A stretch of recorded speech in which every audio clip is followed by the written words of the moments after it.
Hey everyone, this is Kevin from thechesswebsite.com. Today we're going to be going over Game 5 of the 2014 World Chess Championship between Vishy Anand and Magnus Carlsen, the reigning champion. Just to give you a quick recap, Game 1 we had a draw. Game 2, Magnus Carlsen took the lead playing the white pieces. Vishy Anand came back playing the white pieces in Game 3 to even things up, and in Game 4 Magnus Carlsen drew with the white pieces. So we're in Game 5. Vishy Anand is going to be playing the white pieces. Magnus Carlsen is going to be playing the black pieces. As Vishy Anand usually does, he starts out with pawn to d4. Pretty interesting to see how Magnus Carlsen is going to respond. So far, he hasn't played very well when he's playing black against the pawn to d4. So he starts out with knight to f6. Pawn here to c4, and then pawn here to e6, kind of waiting to see where his opponent's going to go. Knight to c3 typically goes into the Nimzo Indian defense with bishop here to b4. A lot of players, when they start with pawn to d4, pawn to c4, when their opponents play this knight to f6, pawn to e6, opening up the door for the dark square bishop, they will first play knight to f3, and that's what Vishy Anand does, but this usually goes to a Queen's Indian defense, and so that's what Magnus Carlsen employs, and he plays pawn here to b6. Now in the Queen's Indian defense, again, it's kind of hyper-modern defense where you're trying to control the center of the board with your minor pieces, and then later you start to push forward and counterattack with your pawns. White usually responds, as Vishy Anand does, by playing pawn here to g3, getting ready to fianchetto his bishop here on g2, and then for a lot of the game, there's going to be kind of this power struggle on the light squares. Both of these bishops are fianchetto on opposite sides, so they're both trying to control the center of the board, which is a very uncommon practice on the chessboard. You just don't see it very often. So definitely pretty exciting. One of the more aggressive defenses that black can have. So really interested to see how Magnus Carlsen comes out of the Queen's Indian defense and how Vishy Anand attacks it. Magnus responds with bishop here to b4 first, and then we see bishop here to d2. A little bit different again than the knight being here on c3, and then there could be an exchange, double pawns here on the c file. Vishy Anand doesn't have to deal with that, so bishop here to e7. Then we see the knight to c3, so things are okay now.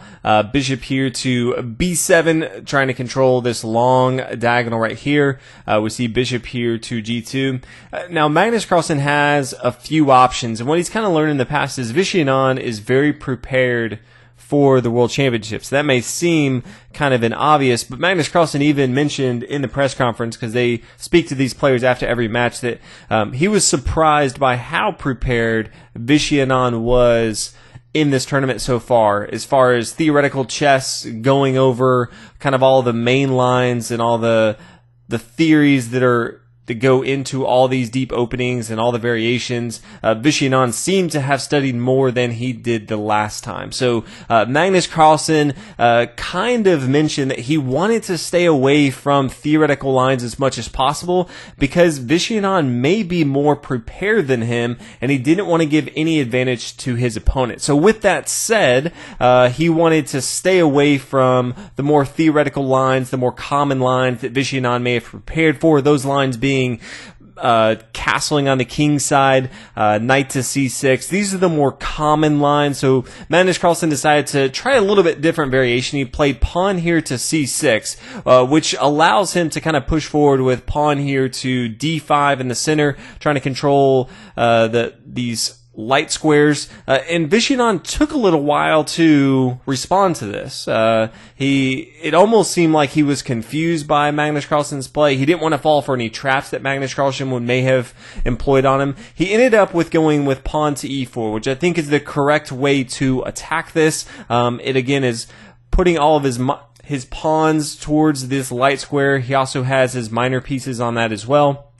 Magnus Carlsen pushes forward with pawn to d5, and then Vishy Anand just immediately plays pawn takes here on d5. So it looked like for just a split second he wanted to just make sure his mind was not playing tricks on him, that this was one of the lines that he had prepared for. And then when Magnus Carlsen did play that d5, he immediately played this. So it was kind of making sure that Magnus Carlsen knew that even this crazy line that you don't see very often, there hasn't been too much theory behind it, Vishy Anand was still ready. So Magnus Carlsen was going to have to try something else, or else Vishy Anand was going to be probably the more prepared person.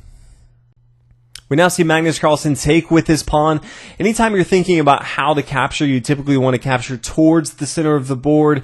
So if you kind of look at this, the pawn taking here on d5 from the E post, Magnus Carlsen now only has one central pawn, and it's going to be a little easier for Vishy Anand to attack this E file. Compare that to Magnus Carlsen taking right here. He has two central pawns. He has a very nice pawn chain right here, and it also opens up the door for his knight to come here to C6. So all in all, it's not always the case, but generally you want to be capturing towards the center of the board. Giving yourself more central pawns is always going to be better. So Magnus Carlsen takes with his C pawn, and then we see knight here to E5. We see castle, and then we see castle. We now see knight to c6, Magnus Carlsen continuing his development here. Vishy Anand taking on d5, adding more pressure on Magnus Carlsen. There's a few different ways that Magnus Carlsen can defend. He could take here on e5 if he wants to. He could take with his knight here on d5. He could recapture with his pawn here on d5. He decides to go and play knight taking here on e5. Vishy Anand has two main options. His first option, which he didn't choose, is the pawn taking here on e5, now kind of forcing the knight to recapture here on d5, and then the rook swing over here to c1, controlling this long file. That's one option. He chose a different route, which I think is a pretty good move. Vishy Anand plays pawn here to d6 with a discovered attack with his bishop on the square here on b7. It's attacking not only this light square bishop, the dark square bishop, and the knight here on e5, so putting a lot of pressure on his opponent. Magnus Carlsen, recognizing that one of those pieces is going to fall, decides he wants to hold on to his knight, so he plays knight to c6, and then Vishy Anand takes, and then the queen recaptures, and then the queen, this bishop comes up here to g5, allowing for the queen here on d1 to defend the square here on d4, and also attacking this knight and pinning it down to the queen. Pawn here to h6, forcing this bishop to move, but Vishy Anand has other plans. Instead of moving this bishop, first he decides to go and play pawn here to d5. Again, putting his opponent to the test, which is kind of what we've seen from the last game that Vishy Anand won with the white pieces. He was really the aggressor, and so that's kind of what he's doing right now. Pawn here to d5. Magnus Carlsen doesn't want to just take, pawn taking here on d5. Because the knight to d5, all of a sudden, this is a problem. The knight can't capture because it's being pinned down right here. All of a sudden, the queen is kind of forced to move. The queen may come here to e6, wants to make sure it's still holding on to this material right here, or else white would just be up in material. But now we just see the bishop take. The queen can't take again because it's being attacked by the knight, but if the pawn takes, then all of a sudden knight to c7, forking both the rook and the queen. So that's going to be bad. He doesn't like that option, so instead he decides to go ahead and play knight to a5. Now, he needs to be very careful. Magnus Carlsen, he can't bring his knights back here to b7. He can't bring it to c6. He can't bring it here to b3. His only square is c4. So if Vishy Anand can find a way to attack the square here on c4 and then play, pawn here to b4, all of a sudden Magnus Carlsen is going to be in a lot of trouble. So definitely Magnus Carlsen needs to make sure that later on he gets this knight involved into the game. Vishy Anand takes here on f6. Then we see the queen recapture. Doesn't want to take with his pawn. It just kind of opens up the door for his king to be attacked. Queen here to g4, threatening. After the king moves, he could continue with his attack. Queen to h4, forcing the king to come up here to h7. He could at any time just play pawn here to b4. Now that the queen, Vishy Anand, is attacking the square here on c4, this knight all of a sudden can't really go anywhere. And so this is definitely going to be not very good for Magnus Carlsen, and so he decides to go ahead and take with his queen on board. So now we see the pawn take here on e6. Vishy Anand just decided that he didn't want to have to deal with all of his pieces tied up trying to defend his isolated pawn here on the d file, so just gave it up. It would have been nice if he tried to push for maybe a promotion, maybe put more pressure on his opponent if he got his pawn up here to d7, but just didn't want to in the particular game. We now see the queen take here on e6, rook to e1, centralizing, attacking this queen. Queen back here to f6, knight to d5, pretty interesting move on board, and this kind of made Magnus Carlsen think for a while. This was a critical move in the game. A lot of the Grandmasters said this was a pretty nice initiative of Vishy Anand to try to play out for the win. So centralizing, Magnus Carlsen eventually decided to take with his bishop. He just wanted to get as much material off the board as possible. So this bishop's going to come up here, and then Magnus Carlsen plays rook to d8. Then we see the queen coming here to f3, defending this and attacking this queen. We see the queen come down here, capture material on b2. Then this rook's going to centralize. Vishy Anand just trying to control the center of the board. He can get the material back if he needs to. Magnus Carlsen really just wants to trade. He kind of forces with this move back here for Vishy Anand to trade. So we do see an exchange on the board.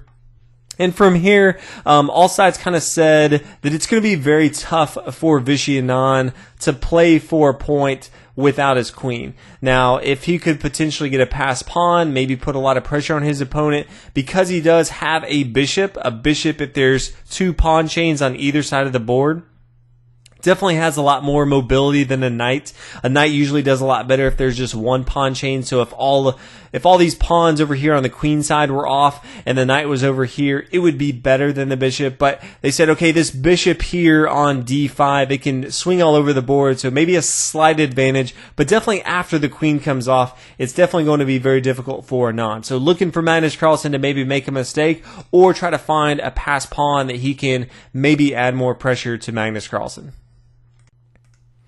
The rook up here to e7, always want to control the 7th rank of your opponent. King to g7, again, both the rook and the bishop here attacking this square right here. But right now, Magnus Carlsen has both his rook and his king defending it, but also wants to make sure that he is defending the other pawns right here, since he has doubled pawns on the f-file. We now see the rook swing over here to a7, gobble up this material. So Vishy Anand's equalized in material. He can start to add more pressure to his opponent. We now see knight to c6, and this, I thought, was another very interesting move in the game. Right now, Vishy Anand can definitely play for a point. It'd be a difficult point, but he has his pawn over here on a2. He can really try to hold on to this material, play rook to a4. This could definitely hold on to it. But in the game, Vishy Anand played rook here to b7. And this really is just kind of saying, let's just move on to the next game. Let's just exchange off all material, play for a draw.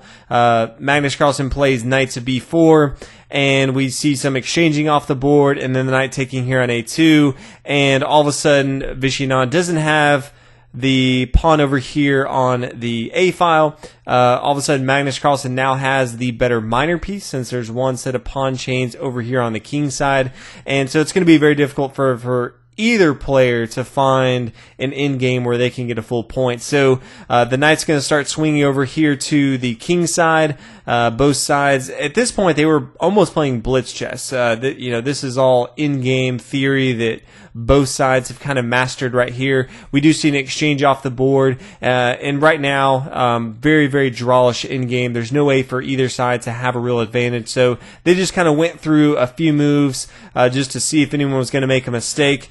And then all of a sudden, we see after the 39th move, it only took 2.5 hours. So definitely a short game. We never hit time control for either player, so they were kind of going through this pretty fast. But this situation, they decided to draw. So I was a little disappointed. Vishy Anand came out the gates, played extremely well. Magnus Carlsen a few times kind of put Vishy Anand to the test. He tried to be pretty aggressive, but then at the end, it almost seemed like he lost steam. Maybe not sure if he was prepared for some of the variations Magnus Carlsen put him into, but definitely at the end didn't go with some of the more aggressive lines that he could have. Maybe he just thought Magnus Carlsen's end game was better, so decided to just go ahead and accept the draw and move on. So tomorrow, Magnus Carlsen will come back for Game 6 with the white pieces and try to, for the first half, again, there's 12 games, so try to come out of the first half with a win. But so far, pretty exciting stuff from the Chess World Championship. Hopefully you guys are enjoying the commentary, you're learning stuff, and watching these two great players play. So I'll see you guys in the next video. Thanks for watching.